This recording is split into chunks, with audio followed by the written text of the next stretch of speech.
की राजनीति में अभी एक ऐसा दौर चल रहा है जहां 2029 की लड़ाई अभी से दिखाई दे रहा है, जहां सत्ता की लड़ाई अब धीरे धीरे बाहर आने लगी। यूजीसी कानून जो बीजेपी को 2 गुटों में बांट दिया, जहां योगी आदित्यनाथ अकेले पड़ते नजर आ रहे हैं।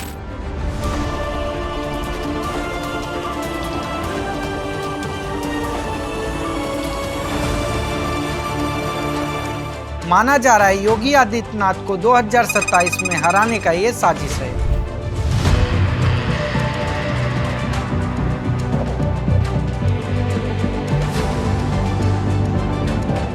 जिससे 2029 में दिल्ली की लड़ाई से योगी आदित्यनाथ को दूर किया जाए। हालांकि सुप्रीम कोर्ट ने इस बिल पर रोक लगा दिया और सरकार को फिर से इस कानून में संशोधन करने को कहा।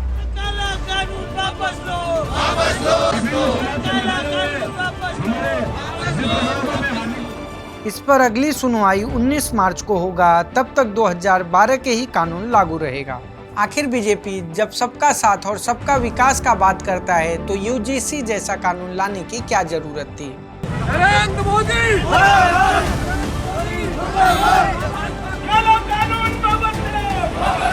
जो सवर्ण समाज के खिलाफ है, क्योंकि सवर्ण बीजेपी के हार्डकोर वोटर माने जाते हैं।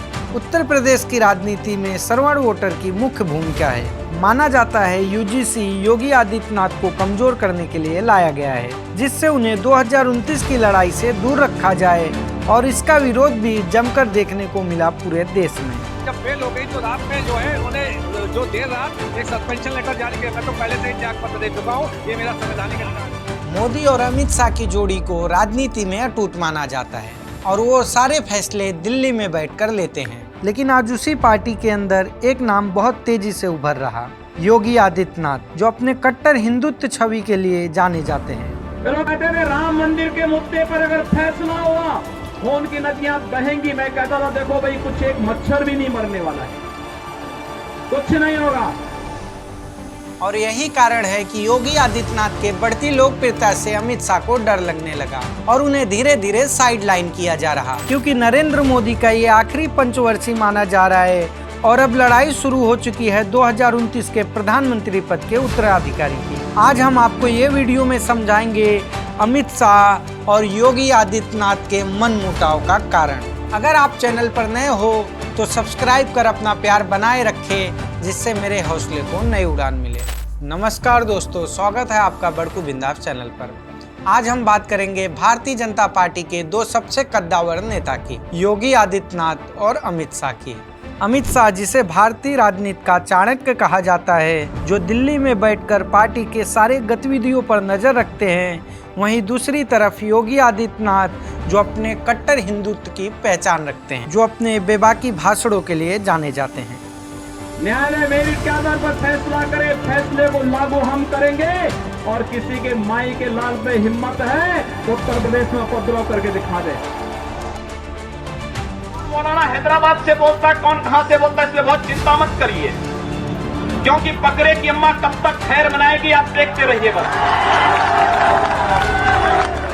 इस प्रदेश में कभी गुंडा राज था और अपराधी बेखौफ घूमते थे और अपराध करते थे, वही प्रदेश में योगी आदित्यनाथ ने लॉ एंड ऑर्डर को मजबूत कर दिया और अपराधी के खिलाफ कड़ी कार्रवाई किया। अपराधी कोई भी हो, बख्शा नहीं जाएगा।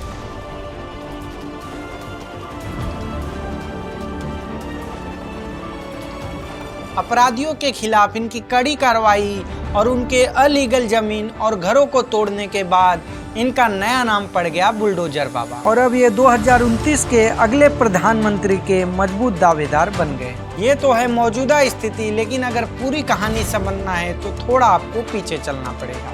कहानी की शुरुआत होती है 2017 उत्तर प्रदेश विधानसभा, जहाँ पर बीजेपी को प्रचंड जीत मिली। बीजेपी ने 403 में से 312 सीट जीतकर धमाकेदार वापसी किया उत्तर प्रदेश की राजनीति में। लेकिन सबसे बड़ा सवाल, मुख्यमंत्री कौन बनेगा? इसके लिए 3 नाम दावेदारी में था, मनोज सिन्हा, केशव प्रसाद मौर्य और योगी आदित्यनाथ। अमित शाह चाहते थे कि एक ऐसा मुख्यमंत्री बने जो उनके निर्देश पर काम करे और वो दिल्ली की सत्ता में बैठकर उत्तर प्रदेश को संभालें और उसके लिए उन्हें परफेक्ट नाम लगा मनोज सिन्हा। मनोज सिन्हा का नाम तय भी हो गया था और उनकी सुरक्षा भी बढ़ा दिया गया। शपथ से पहले वो वाराणसी के काशी विश्वनाथ मंदिर में आशीर्वाद भी लेने पहुंचे, लेकिन योगी आदित्यनाथ ने लास्ट समय में गेम बदल दिया। उन्होंने अपने साथ 40 विधायकों का समर्थन जुटाकर सरकार को चुनौती दे दिया और उन्हें आरएसएस से भी समर्थन था और यही कारण की वजह से अमित शाह को मजबूरन मुख्यमंत्री बनाना पड़ा और 19 मार्च 2017 को योगी आदित्यनाथ उत्तर प्रदेश के मुख्यमंत्री के रूप में शपथ लेते हैं। आदित्यनाथ योगी, ईश्वर की शपथ लेता हूं कि मैं विधि द्वारा स्थापित भारत के संविधान के प्रति। जब योगी आदित्यनाथ उत्तर प्रदेश के मुख्यमंत्री बने तो बहुत से लोगों को लगा कि वो सिर्फ हिंदुत्व का चेहरा है, प्रशासन चलाना उनके बस का नहीं है। लेकिन मुख्यमंत्री बनने के बाद उन्होंने कुछ साल में ही जो काम किया उसने उत्तर प्रदेश की छवि बदल दी। सबसे पहले उन्होंने कानून व्यवस्था पर जोर दिया।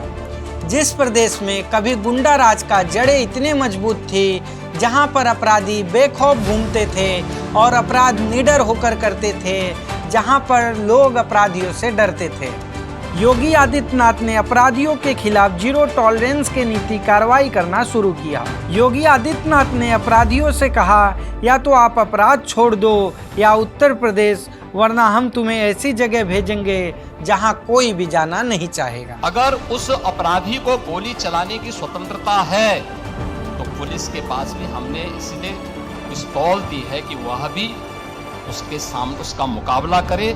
उसका प्रशिक्षण इसी बात को लेकर के हो रखा है। वो अपराधी के साथ साथ उनके अवैध कब्जे या प्रॉपर्टी को भी नुकसान पहुंचाना चालू कर दिए, जिससे अपराधियों का कमर तोड़ा जाए। अब उनकी लोकप्रियता धीरे धीरे आसमान छू रही थी और यही सीधा चैलेंज पहुंचता है दिल्ली में बैठे अमित शाह के लिए। अमित शाह पूरी तरह समझ गए थे कि अगर इसी तरह उनका कद और लोकप्रियता बढ़ता रहा तो मोदी के बाद उनका प्रधानमंत्री बन पाना मुश्किल है। और अमित शाह योगी आदित्यनाथ को फ्री हैंड नहीं देना चाहते थे। जैसे बीजेपी के कुछ बड़े नेता राजनाथ सिंह, नितिन गडकरी, अरुण जेटली, सुषमा स्वराज, मुरली मनोहर जोशी, शिवराज सिंह चौहान, उमा भारती, कलराज मिश्र जैसे कुछ बड़े नेताओं को साइडलाइन किया, वैसे अमित शाह योगी आदित्यनाथ को भी साइडलाइन करना चाहते हैं। और ये देखने मिला 2024 के लोकसभा चुनाव में, जो पूरी तरह अमित शाह बनाम योगी आदित्यनाथ के टकराव का सबसे बड़ा वजह बना। और इसका मुख्य कारण माना जाता है टिकट वितरण। योगी आदित्यनाथ ने जमीन सर्वे कर जिन नामों को दिल्ली टिकट के लिए भेजा था,